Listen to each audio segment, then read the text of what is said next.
BQ. Yeah, I definitely understand that one. And it had a lot to do with the blood boil there onto Callista as well. Not only giving her more attack speed and more damage, but so much more maneuverability. And Imp just went off in that game. He was legendary very quickly.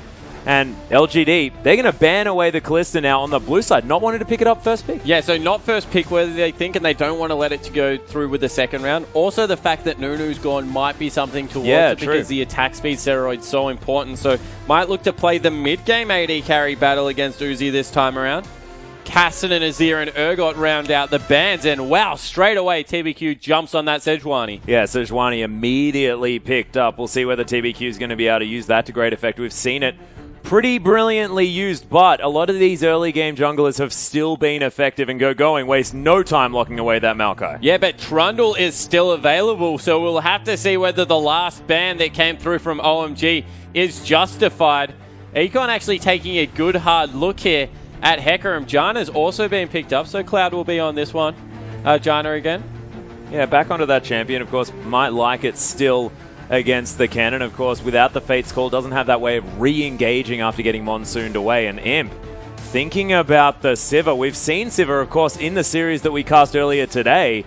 Legend Dragons used that beautifully against Gunty. And already, this is bad news. If they lock in an Annie and something that can really go with the rest of the team comp here, there is such heavy engage already coming out of LGD. Look for Uzi to play something that has an escape. I wasn't thinking something along the Eyes of Ezreal because that's maybe a little bit too extreme, but the Jinx would surprise me. Yeah, Jinx is an interesting one. Loveling, thinking about the Rek'Sai, has had a whole lot of success, especially early on in the season, and we've seen Rek'Sais be used so beautifully. And Uzi, thinking about actually going back to the Tristana, 1 second to go, and that one's going to be locked in, of course. Oh, actually switching over to the jungle Gragas as well as Loveling. And Uzi, pretty confident with this Tristana. It's an interesting pick. Makes a lot of sense. A whole load of no buttons coming through from OMG. They've got the Gragas ultimate. They've got the Monsoon that can come through. Not to mention the normal NATO and the Uzi ult. Just so many things to get this team comp out of your face. Means that they need to go a little bit more pickish, a little bit more control. That's where the Orianna comes through. Godfrey, amazing on that champion. And PYL, he actually might look at Nautilus. I'd prefer something that could set up people in unique positions, maybe create paths through obscure structures, stun people against walls. I feel like something, yeah, come on, man, he's not going to play Bard.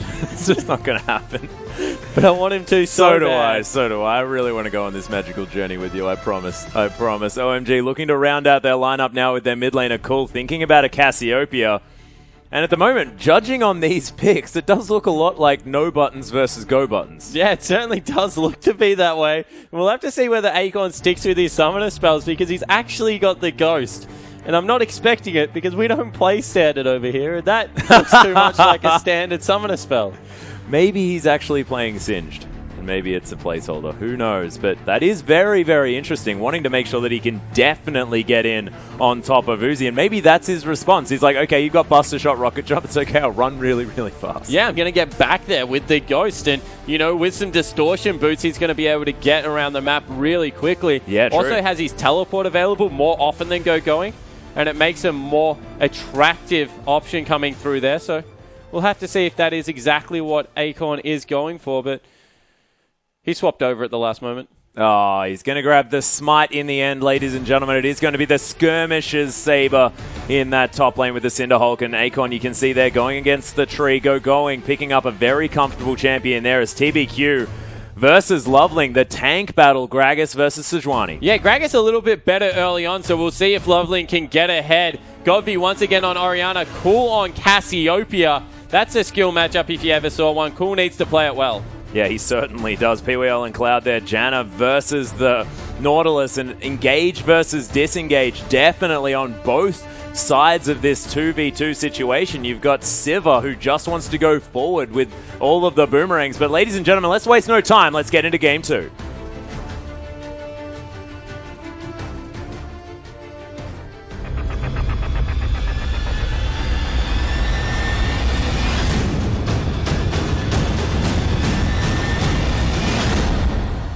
And here we are, ladies and gentlemen, on to the Rift for OMG, taking on LGD Game 2. LGD taking first game with reckless abandon into the last few minutes. Of course, it was ridiculously well played from them. We'll see whether OMG can bounce back effectively, and it is going to be the Sivir versus Tristana this time around. Yeah, good ward coming through from Akon there. We'll spot the invade coming through. I'm glad you kept talking because I was going to ask what taking a game with reckless abandon actually meant. I meant that they did it very quickly. They did do it relatively quickly. They did it in pretty emphatic fashion in the end. They had all of the dragons. They had a Baron. They did. Only 4 turrets went down. They took those dragons and Barons with reckless abandon. Oh. That's what I was going for. I'm not entirely sure whether it worked, as OMG do manage to get some deep wards down. I don't know. I'll let others give feedback on that one as we see very deep wards coming through. And a sapling for good measure from Going. Now he's trying to scout out the rest of his jungle. The response is the invade in the bottom lane. Not as many deep wards coming through this time for LGD, but they might be looking to catch someone out. They've looped around the backside. Nope, they're just going to go home. Yeah, it is a cute little ward here in the lane, though, spotting out to see whether anyone's coming through. They're not between the inhibitor and inner turrets this time around, just trying to try something else. Yeah, Wolfcamp not warded there, so they're going to be able to get Akon a good start, as well as start the Sejuani on the bottom side of the jungle. So pretty much perfect start coming out here for LGD. OMG, they're electing into the 2v2 lane. They did see Akon go past there as Godvi. This is going to be a tricky lane for the first maybe 5-6 levels. After that, should be able to equalize fairly well. Yeah, we'll see how he goes. Of course, there have been a lot of these sort of control mages, these farm lanes in the mid lane. Cassiopeia definitely able to take some control there, but we've seen her used today already. Not to such great effect as POL looking to head forward, pick up a stun here onto Cloud or Uzi. Make his presence more health he has. That's ridiculous. Than Cloud. Hasn't even popped the Titan's Wrath yet as well, which, as far as effective health goes, it's going to definitely help out. Of course, Cloud does have Eye of the Storm as Imp with that Ricochet able to get that reset, but Explosive Shot is going to help Uzi out in these trades. Yeah, certainly is. And you see Godby, he gets tagged by the poison there. Cool, not wanting to go aggressive. But cool, wow, he tags him again. That does wonders for your mind game early on, Atlas. And Akon, he took a first camp and didn't even bother to teleport back. Just walked into the lane, not respecting Maokai's level 1 punches at all. Which is ridiculous, Spawn. Of course, you've told us all about how powerful his level 1 punches are, as we just see him do so towards the minions. And Akon's taking a lot of damage. He's just trying to shove the wave in, get back, get a quick shop in, actually make use of the early gold instead of just throwing it towards pots. But he might be made pay here. Oh, devastating charge. That glove, Atlas, it does work early on. Oh, yeah. I think it's partly to do with that skin as well. Pretty powerful. Command Protect going to help against some of the poison damage here as Godby just weathers the storm of this early phase. But he's already half CS of what Cool is, and Cool really is doing well, pushing him in, and this is a lot less control than we're used to seeing out of Godby. The return to lane for Akon, he's able to pick himself up a Ruby Crystal only, has to burn that teleport. So we'll see how that one works out, because honestly, Going, much better start to this game, 20 CS.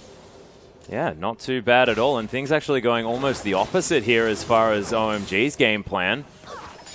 We expected this moving forward. Of course, LGD versus OMG was always going to be a massive one. It was surprising to see LGD with such a dominating Game 1 performance, but I wouldn't be surprised if OMG had some more tricks up their sleeve, and it looks like these 2v2 lanes seems to be where OMG able to feel a little bit more comfortable, sort of the 1v1, 2v2, everything sort of working normally on the Rift. Yeah, it certainly is, and they're very strong laners, so not surprising to see this is where they are doing well. Uzi, as well as Going, have always, I guess, kind of prided themselves on their ability to bully lane, so we'll see if that does work out. Imp and PYL, they're getting a little bit bullied at the moment. They're falling behind in CS, trying to push out with this Sivir, not really working to their favor. Mid lane has equalized somewhat with Godby being able to catch up with some CS. Orianna is just such a proficient laner in so many situations as, wow, Uzi gets aggressed on. Yeah, there's in fact the Riptide as well there by POL, but he takes a lot of damage for it. Imp running out of mana, probably wants to spell shield something. Cloud could just quickly throw out a Howling Gale. That'd help Imp out quite a lot.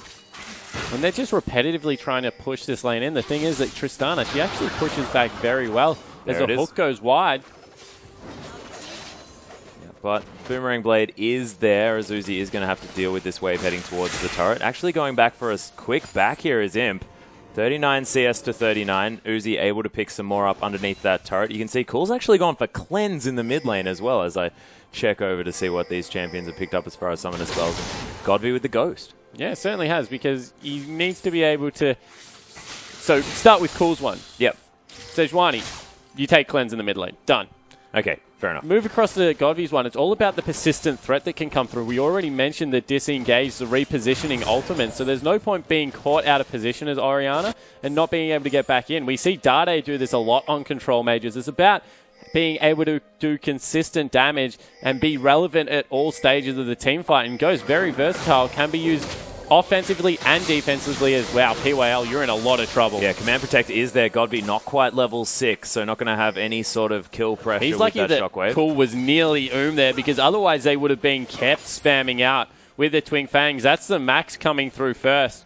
Depends who you watch play Cassiopeia. Some professional players still do prefer to go Poison. Helps you shove wave out much better than what Twin Fang does, but Twin Fang, as far as trading goes in lane, is just so brutal. Yeah, and Essence of the Serpent, it is going to be the first upgrade coming through now for Cool, so able to get a little bit more back for every Twin Fang that he does throw out, and adds to the sustain here of the Cassiopeia. And Aspect of the Serpent coming through with the upgrade there at about 6.5 minutes. That's a pretty good clip. Yeah, it certainly is. Able to get in there. He's been using it a lot to CS. He's been using the Poison mainly as a zoning tool. Not much point getting extremely aggressive in the bottom lane. As PYL, he's trying to catch Cloud out. Yeah, Eye of the Storm here onto Uzi, though, staying very, very healthy. Imp getting pressured by this Tristana, who's being a complete menace. Uzi known for his lane pressure, and it's being demonstrated right now. Playing so aggressively. There's the exhaust, the heal coming through from Imp. Uzi going so aggressive as the Ignite goes down. There's the flash through from the Arctic Assault. Actually goes over Cloud. Beautifully played, but they don't manage to get on top of Uzi, who throws out all of his summoner spells in order to survive. But man, Imp held onto that flash for so long. Yeah, he certainly did, and he held onto the potion through the Ignite as well, so able to get that one going. But every single summoner spell, with the exception of PYL's flash, was burnt in that trade. So next time either jungler comes to visit, whether it's Gragas, whether it's TBQ, now that he's hit level 6, you feel the effects are going to be much more explosive. Yeah, this is the ridiculous thing. Uzi versus Imp. This is the massive matchup here in this game, and they are so even as far as that farm is concerned. Of course, Uzi able to catch up, extend that lead just a little bit while Imp is no longer in the lane, but he's going to head back as well. Imp might be able to pick up a few of these creeps that are going to hit the turret and then shove back through. This game very, very close, as Godby's going to get a cheeky attack dissonance combo up onto Cool. And we'll have to see if Uzi's doing his usual thing. He had about 450.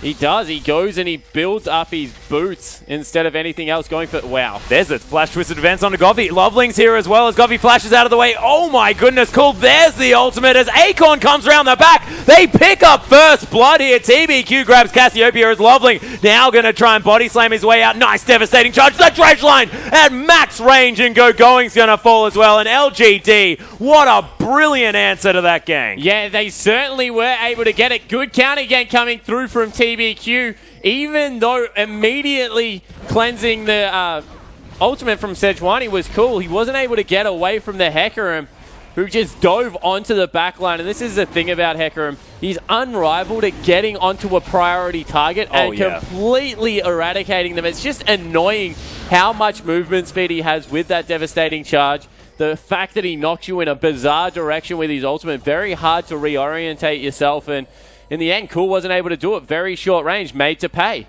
Yeah, and Acorn is so fantastic at using that devastating charge in order to get the player exactly where he wants them in these fights for his team. He devastating charged, I believe it was going right back into the max range of POAL's depth charge. Yeah, certainly did. Dredge line. Yeah, certainly was able to set up the hook, is what I think you're trying to say. I believe that was what I was trying to precision communicate. as well. Actually, TBQ stole away that blue buff from Godby, so that's not good news. And Going, he's gone for the Ninja Tabby. against Hecarim, who's got a Barmy Cinder, so honestly doesn't do that much physical damage at the moment. Going to probably be trying to burn this tree down with fire as opposed to chop him down with a scythe. Acorn used to that by playing the old Rumble. Yeah, which is... I had a scythe and a wheat joke versus a tree, and you just completely...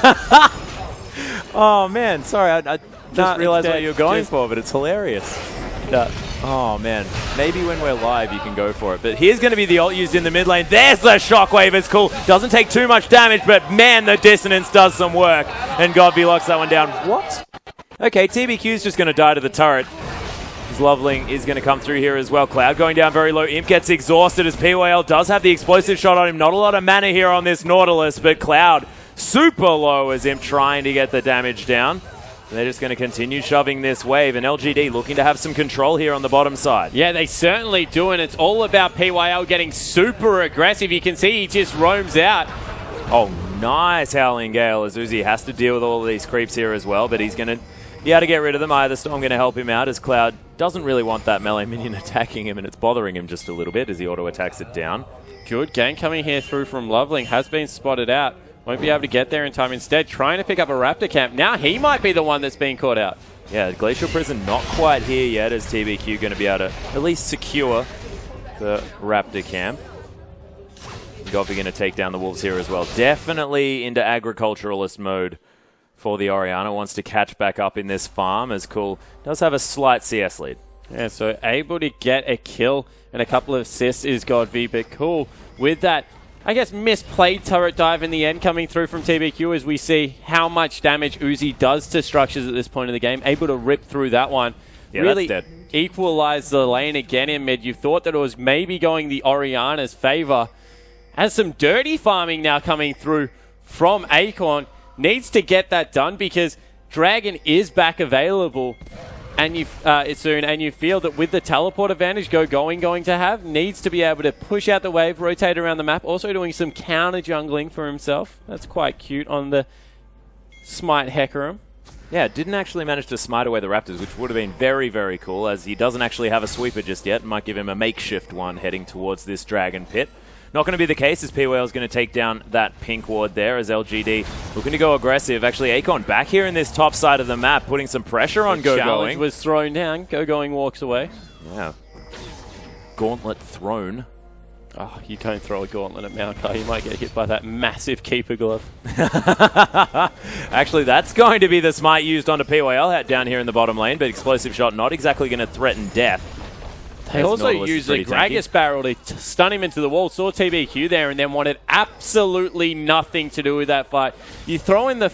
Everyone thinks Nautilus, okay, this is a huge amount of CC. What people forget is Sejuani rivals him in the amount of CC that she brings in the kit with the ultimate, with the charge, not to mention the permafrost coming through. That is such a huge slow. You don't really go very far if you have a Sejuani and a Nautilus on your tail. You most certainly don't. I actually like Sejuani with a frozen mallet spawn because you have even more slows. Oh, you should throw a Rylai's Crystal Scepter in there as well. Imagine the double duty. Do they stack spawn? I have no idea because no one in their right mind builds them together. I don't know what you're talking about. You'd be a better person to tell me. Do they stack? I don't actually know. I don't believe so. I think I actually wanted to build that on Sejuani when she first came out. Oh, was that the pick away? Yeah, it certainly was. Yeah, lovely. Got it. Nicely done. Nicely done. Dragon up in another minute 20. The real victory is getting it off cool, though. It doesn't really matter if Loveling has it. Cassiopeia, so mana-intensive at this point of the game. Not to mention cooldown gators. The ultimate whiff. Oh, whiffed by TBQ. Lands the Arctic Assault, though, and flashes in to the most beautiful shockwave I've ever seen predicted there by Godby. Maybe not that big, but it was fantastic. Yeah, and the dive coming through from Imp and PYL. Yeah, there's a death charge as well as Uzi just gets slaughtered. Acorn finds his way into the back line. Go Going answers the teleport as well. Imp tries to get down the turret, now wants to kill the tree. TBQ coming through, sort of saying, I sort of should have my ultimate off cooldown, but he doesn't quite yet as Go Going going to flash out of the way. TBQ doesn't have Arctic Assault and Cloud going on a wild goose chase. He's heading the wrong direction. Someone let him know exactly what's going on as Loveling. He's going to find Godby there in the mid, but doesn't want to go toe-to-toe. And Cloud, he's got a pink ward, so knows that he's at least not spotted. The home guard Hecarim, he's going to grab him. Yep, he's got him. There it is. The Rampage going to come through there as well. The jewel of the century. He's just going to burn him down. Oh, no. That's insult to injury. Not very nice. If we were going to get the weather there, it was going to be pretty hot. That was awful. That was a new low. I think we've hit a new low, ladies and gentlemen. Cool. I like how you say we. I didn't have anything to do with that. Oh, no. Yeah, okay, that's a good point. I like to use the collective. As we see, maybe this time TVQ can give the blue buff over to Godby. He's just got the heck out of dodge. Godby's like, do not go near my blue buff. I'd be scared. Godby/Whalers is a pretty scary guy. I've seen what he can do on talent. That's cool. Gets the double proc there with the sweeper. Nicely done. Oh, can he pick it up? He can. Yeah, that's the cheeky extra auto attack from Cloud. 60 gold. That is value for money. Yeah, beautifully played. Uzi clearing out some minion waves here on the top side of the map. And Loveling hanging out here in the river. Godby just going to continue clearing as well. So 6-1 is the score here in favor of LGD. They have about a 3,000, 4,000 gold lead. Yeah, and they've given up control of the Dragon area again. They've brought 3 people up into this top lane. They're going for a gank on Acorn, who is getting very scary at 2-0-0. But he's just galloped away. They're going to be able to pick up the second Dragon for themselves. And now they have positioning around the mid lane as well, Atlas. In response, OMG will be able to grab the turret. I like doing this when you're behind because it's a gold objective for a non-gold objective. Yeah. Second Dragon really doesn't give you that much as opposed to a turret that's a gold, but there's just so much dive. Yeah, beautiful Petrifying Gaze to come through here as well, but the Glacial Prison didn't find its mark. Cool's still going to die, though, as that Dissonance doing so much work. Shockwave undergo going. Looked like a little bit of a disengage maneuver as Command Protect comes through. The bottom lane has found their way here from OMG. As Acorn makes his way down the backside, but Cool, he's just getting picked off over and over again, despite having some decent ultimates under turrets. Yeah, he certainly isn't. It's just because there's so many threats. He has to decide, does he hit the damage threat? Does he hit TBQ, who can just dive him? And with the red buff, does a lot of damage himself at this point of the game. Heck, even Nautilus, he just CCs him for that long. Everyone gets out of the ultimate and then just walks towards Cool as well. He has no good options right now. That's why Cassiopeia, whilst being a power pick, is still extremely risky. The range can just come back and bite you sometimes. OMG, though, they've done a very good job of rotating around this map, getting damage down onto the turrets. Imp taking actually a lot of damage there as well as PYL looking for Cloud. He's looking for something. Mobility boots allowing this Nautilus to move pretty quickly across the map. Godby going for his sort of standard build here. Picking up the Haunting Guys is his next item. A lot of early damage, but going towards that Liandry's Torment. Has Loveling, who's going to be stacking a whole lot of health. Not to mention going as well. I like the pick. Yeah, certainly do. And the other thing is that they've both committed to kind of armor pickups right now as well, just because Hecarim, very scary, Siva, very scary. And that means that the sooner that Liandry's comes through, with the flat penetration and the ability to be able to shred through the HP, it's just very useful. Yeah, brilliantly done. Cool hanging around here in the jungle, though, as 7-1 now the kill. So nothing to really write home about. Of course, 5,000 gold, it is repairable here by OMG. They have a fantastic late-game comp still, but the fight going on. PYL does get a little bit caught out here as Loveling taking damage on the backside. PYL is just in the wrong place at the wrong time. Riptide going to do some work, but he's most definitely going to die as OMG get the pick in the jungle. The rest of LGD wanted nothing to do with that. Yeah, they certainly didn't. PYL was just caught out overextending, and in the end, it really cost him coming through there. They'll go back to some more standard farming off the back of it, but a kill picked up nonetheless, going across to OMG, who really needed it that phase. Yeah, most definitely did. Uzi going to continue farming in this mid lane as Acorn. He's in the top as Cool might actually be able to finally pick up a blue buff, which is a huge deal. Loveling's got to be very careful not to burn that one down with the Cinderhulk, because it's actually trying to reset as best it can. Doesn't look like it's resetting because Cassiopeia does so much damage. Yeah, certainly does, and they're able to keep their pink water lighters. Once again, Acorn on Hecarim doing his best singed impression between turrets 2 and 3. Yep. Might have actually caught out Cloud. He needs to be so careful. Yeah, Devastating Charge has been popped. Talongale not going to find the horse, but is going to zone him away just enough as LGD. They do have a lot of vision here in this topside jungle. Before PYL sacrificed his life so valiantly, he did manage to get some vision down. Certainly did. I think he would have preferred to do it without dying, but, you know, beggars can't be choosers sometimes, Atlas. No, they can't. Sometimes sacrifices have to be made. The Rift is a dangerous place. Spawn.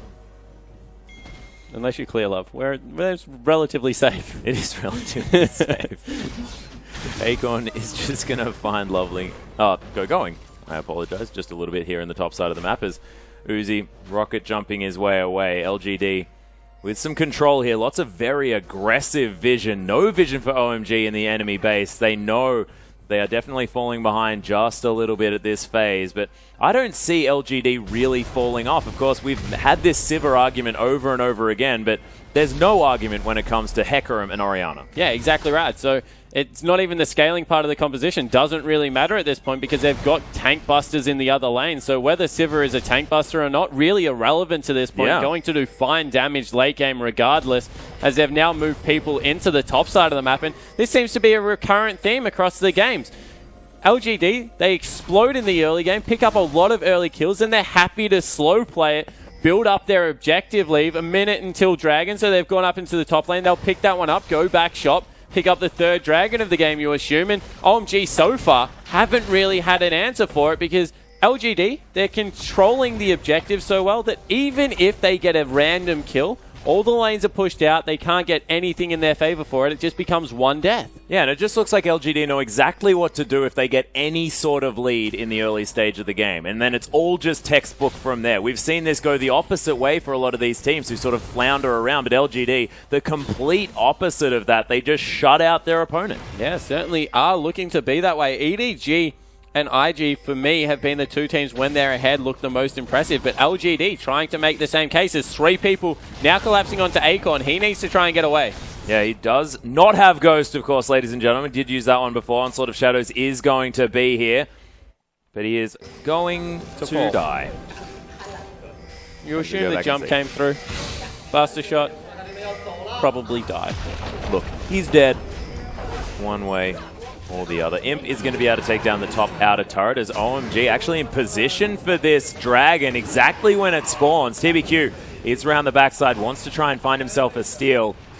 There's Godby is here as well. Cool's not here, no teleport available. They're pinging out a ward behind for a teleport. TBQ's gone in. I reckon they can fight this still. Yeah, they're actually going to reset the Dragon here at the same time. The Flash manages to nail it onto Uzi after the rocket jump as Acorn can't really be stopped with that home guard boot engage. They do take down the Dragon. That is the 3rd to none here in favor of LGD, and they trade it for a teleport. Yeah, so they're able to grab the Dragon and the top lane turret off the back of Acorn dying.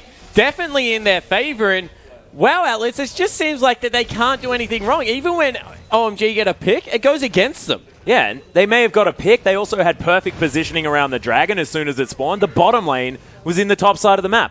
That generally means, okay, we've got a Dragon, but not going to be the case. TBQ just Arctic assaulting over the wall and causing so much disruption, and immediately OMG back away. Yeah, so they don't want to fight. That seems to be the objective right now. They want to scale up in the late game, and we saw King try and run the same tactic yesterday, and Snake ran over the top of them in the games that they were winning just because they were able to get this early lead. So seems to be a recurrent theme. OMG not learning from the first game, not picking for any mid-game semblance of fighting apart from maybe the Cassiopeia, who just got bullied in lane to the point that now she's not even stronger than Godby on Orianna, who's 2-0-3, 40 CS up, has a plethora of advantages, now picked up a Leandri's Torment. And a blasting one. This is silly. Just looks like everything is aligning for LGD and not much of an answer yet coming through for OMG. I mean, the one thing that they can say is that Uzi has a CS advantage. I mean, he hasn't died too many times as well, and Imp doesn't have sort of the same snowball that he picked up in the last game. But this game isn't about the AD carries. It's exactly what you're talking about. It's the fact that Cool, 1-4-1, he's been preyed upon. 30 CS behind as well as Godby. He's freshly shopped, almost at 3 items. The 3 items that Godby has looked the most powerful with in a lot of his Orianna performances thus far. And he's been more than happy to pick up this champion back-to-back in this series, and he just looks so comfortable. Yeah, certainly does, and they're able to once again steal away the blue buff. If anyone face checks this, it's just going to be bad news, because the amount of catch that comes through from Nautilus and Sejuani at this point is just ridiculous, and they're able to shred the whole bottom side of the jungle while sending Acorn back for farm. He hasn't even got a teleport. They just know they're not going to be engaged on. Yeah, he's going to take down the Rift Scuttler here as well, make sure that they have some Baron vision. OMG do know exactly what's going on with the ward that they have placed around that area. Acorn now with the Cinder Hulk and the Trinity Force at the same time. Home Guard enchant already completed. We'll see whether he does decide to complete the Spirit Visage a little bit sooner rather than later. Of course, a lot of magic damage coming through from OMG, but he just wants to kill Uzi. Yeah, he certainly does. That's his job. He wants to get on the back line. You see also the fact that 2 Frozen Hearts are going to be picked up this game. Yep.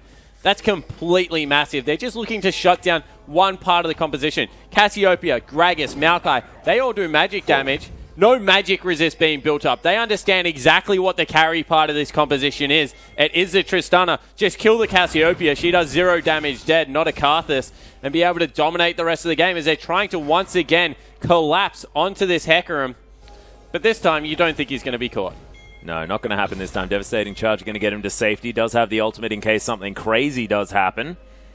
And OMG looking for something more. TBQ was around there as well, but is just going to secure yet another blue buff here for Godby, who's going to pick up the second one in a row. Seraph's Embrace for Cool has transformed, only going to proceed to get more and more powerful as this game goes on. Of course, Cassiopeia scales fantastically into the later stages with that aspect of the Serpent, but the part of her kit that never scales Atlas is her range. Just never gets longer, and it's not the fact that Cool's not doing good damage. He's always going to do good damage. It's the fact that if you get Nautilus altered, if you get Sejuani altered, there's just so many tools to currently deal with the Cassiopeia that never going to be in a point to do that relevant damage. Going to get exploded before she can get anywhere near the team fight. Well, it has been happening over and over this game, exactly how you say, but see whether Cool can maintain positioning. Not going to happen. Depth Charge going to come through. Flashes out of the way, but TBQ, oh my goodness, that dredge line was wonderful. Petrifying Gaze going to land onto the 2 tanks. It's BOL. He's going to get shredded. Uzi picks up that one. As Godby coming around the backside as well. LGD looking to try and pick something up. Of course, it is a 4v5 at this stage. We'll see whether OMG can rally in this one. Acorn taking a lot of damage. That's going to be the ultimate onto only Cool as Godby managing to skip out of the way. Imp is going to die though as Loveling picks that one up. Command Protect onto TBQ. Uzi forced to flash out as that's Hecarim coming through with a massive one as TBQ going to fall. Godby and Acorn the only ones alive, but they're still going aggressive. Godby so healthy and no one else has any health. The Dissonance going to come through into Loveling. He's pretty tanky. He's tanking up everything. Eventually falls down as Miasma trying to do some work on the LGD members. And Acorn, man, he is unrelenting. Does not want to stop fighting. Yeah, he certainly doesn't. Able to get in their face at every point of that team fight. You felt with Imp going down so low early, the fact that they were able to turn onto PYL, it was going to go in OMG's favor, but the Hecarim, the Orianna, these are the 2 real carriers. We keep talking about it. They just supplement each other so well. Yep. Acorn able to frontline. Orianna able to make up for all the lack of mid-game defensive stats with the Command Protect. Able to get him into the fight more often with the Dissonance. Godby and Acorn just played that team fight so well. Yeah, it was beautiful work. And one thing I want to know is whether that was bad target selection from OMG or just fantastic aggro juggling coming through from LGD. There's just not a priority target on LGD. Anyone you hit at this point in the game is a good target to hit as OMG actually start up the Baron. This is desperation territory. On top of a pink ward. They're just doing it for speed and they're going to be able to grab it. My goodness, Acorn coming through. Look at the shockwave as well. There comes the Glacial Prison and Uzi super low in the backline of this fight. TBQ flashes on top of him. Permafrost picks up the kill as Cloud's going to get Depth Charge just to make sure that that one dies as well. That's a 3 for Baron and no one dead on LGD. They might be able to push through and get some big turrets this time. Yeah, it looks like they're trying to go for that. There's also a Dragon available if they want to turn around and take a 4th. And that was definitely not worth it for OMG. They might actually even lose the first structure of their base. No, LGD, they're just going to slow play it as they have all series. Take the relevant objectives on the map, push in bottom, take away Dragon, and this Hecarim Orianna combo, we're going to see it again, is just so devastating. Able to get on the back line and completely shut out Uzi and Cool. Yeah, and Cool had no mana. He was throwing Twin Fangs over and over at the Baron and now just has to escape here as TBQ flashed on top of Uzi. Yeah, so in the end, TBQ, he came up huge with the double kill. PYL lets out a huge scream after that fight. But it's just all about that's such a cool combo to watch. You can start the shockwave halfway through the Hecarim ultimate. It doesn't finish until it goes off. And I believe it actually pulled Cloud in as well when it looked like it probably shouldn't have when it first started up. But we'll see what does happen. Yeah, new feature. Uzi doesn't look too happy. 1-3-3. A lot of what LGD is doing seems to revolve around shutting down that man, and you can't really blame him. 10 CS down, has got going with the 3 major items that you want on any AD carry, but it's just unrelenting coming through for LGD. They're going to look to time up. Yeah, Uzi's going to get tied up yet again. That's going to be a, oh my goodness, hula hoop there for Uzi, but oh my gosh, Cloud just gets destroyed. Uses the Monsoon in order to get out as LGD trying to re-engage this one. TBQ too low, has to get out of here as Akon trying to be a nuisance. Miasma going to slow him down. Uzi has to deal with this ball doing so much work as Godby just in the backline completely healthy. Going, not quite the tank he wants to be, and Imp going to be able to pick that one up. Uzi manages to survive. Godby not going to see him with that ward, and LGD, they're going to be able to take down this inhibitor turret. That was Imp flashing aggressively forward and hoping he got the crit on Uzi to take him out of the team fight, but wow, in the end, nothing can go in OMG's favor. That was a missed Orianna ult, pretty much a cleanse straight away Sejuani ult. 2 of the most important ults on the team, you would have to say, and they still can't win the team fight. Yeah, and they're winning a consistent damage fight against a Cassiopeia as well, which is just absolutely ridiculous. Cloud did all that he possibly could to try and get the disengage happening, but didn't quite work out as Akon, he's just going to continue split pushing, and look at how quickly he does it. Yeah, he's an absolute beast at this point in the game. He's 100 CS up Atlas. Hecarim has well and truly arrived onto the current meta scene, and you just see how well he deals with any carry. He is a legitimate anti-carry threat in the top lane with that challenging smite, because he dives on top of you with the healing he gets. You just do no damage to him. Yeah, there's no way to peel this guy off, and look, oh my gosh. Uzi almost got discovered as Akon didn't quite see him quickly enough. He still might have him. Oh, doesn't have the home guard just yet. Devastating charge probably going to be there, but there's the buster shot. Akon is going to have to back away. But he's got those major items. He's got the upgraded Cinderhulk in there. He's got the cooldown reduction in his build now from his Spirit Visage as well as the Frozen Heart. He's got the Trinity Force. Pretty much an end game build at 32 minutes. Only 1 slot to go. And honestly, that's not even really an important slot on Hecarim. You see it go from anything to something crazy like Guardian Angel, Thornmail, something GA, like that. Thornmail. You can even go with Zephyr. like Last Whisper, Zephyr, something along those lines. I like Last Whisper. Just because you get so much armor passively throughout the game, you're already really tanky. It just allows you to assassinate a backline member. Yeah. I like it. Definitely like it. We'll see what's going to be picked up. It won't be that. No, it won't. It's not going to be the Flask either, though, and we'll see what decision he does make. Game could be over in a couple of minutes. You can't tell him what to do. I'm not trying to. Not trying to. Fourth Dragon was, of course, picked up here by LGD. Desperation stuff coming out of OMG here. They're just trying to stack in brushes. That's when you know the game definitely not going their favor. Mid lane has super creeps pushing in. Uzi's backed away to deal with that. And all of a sudden, the go button can be hit from a very long way away. They're pushing in a wave in the bottom lane. And Uzi, he's not going to be able to join in time if they do go. Yeah, and this turret is most definitely dead. Imp gets the last auto attack down there as well. And one thing Dragon, minute 50 away. And that may just be the final nail in the coffin here for OMG. They are down by 12,000 gold. It's very reminiscent of the last game, LGD, with what looks like yet another shutout. They're just doing it differently this time. Yeah, they certainly are. And they might have spotted out a very greedy Uzi, although wards everywhere. Raptor Sense on Akon. He's not the jungler. He's the top lane. Just has a smite, so he still gets that one. Bit confusing. And Uzi, he's trying to absorb the farm for the team. This is desperation in OMG mode where they're just rotating Uzi into the free lanes to get the farm. But unfortunately, you just feel that even if he gets to the 6 item mark, they have the tools to deal with it. Yeah, well, Akon's been demonstrating over and over again that he doesn't die in team fights, and he's able to get exactly where he wants to just because he's so incredibly fast and so difficult to deal with. Yeah, exactly right. He doesn't have the teleport available yet, has gone that home guard enchant. Have to see how he rotates around here. They're able to steal away another blue buff. I believe Cool's only had 1 for the entirety of this 35-minute game. Yep. He's been once again completely picked on in this one as they stop Acorn's back. Probably don't want to prod him too much, going.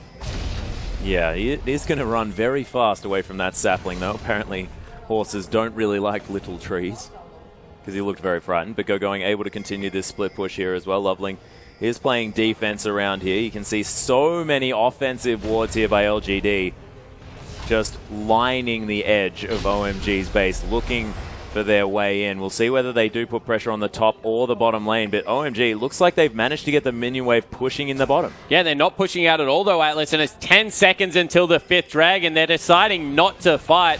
And sometimes not fighting over objectives like this just mean that you don't have a window back in the game. It's a horrible fight to take. I'm not going to say that they have any chance of winning it, but winning a team fight around Dragon as opposed to being dove by a 5-dragon lineup like Dragon and Baron. LGD have put together, honestly, I would probably rather just go down swinging at Dragon. Yeah, that's exactly right. I like to call it the snake approach. Just fight all the time. See whether people can just die. As Loveling is actually going to face check this bush, immediately uses the flash and the ultimate and the body slam to get him out of there. That is a very frightened Gragas, and 5th dragon, that makes absolute sense as this Baron is just getting torn to shreds. Liliandry's Torment helping out there, but you have to think that it's just the dragon. It's just doing ridiculous stuff as Imp's able to lock that one down and going. They're clearing out this mid wave. OMG thinking, yes, we've got our inhibitor back, but man, there are so many buffs rotating around LGD.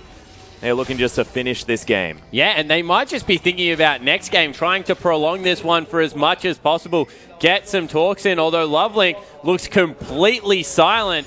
As they push into the base, there is no way OMG can fight against this lineup now.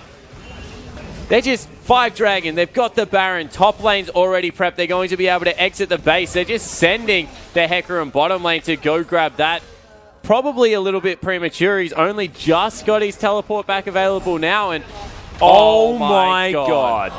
That was ridiculous. There's a 3-man ult coming through from TBQ, as well as Loveling's getting taken down low. As Uzi, he's going to be the focus here as Akon just running really fast, looking for something. But it doesn't matter. Everyone's just dying in this fight. The inhibitor, it's going to fall down in the top lane. 16-6 now with the kills as Akon just ults for fun. These Nexus turrets going to fall, and LGD with back-to-back shutout performances. Yeah, and once again, it was in very emphatic fashion.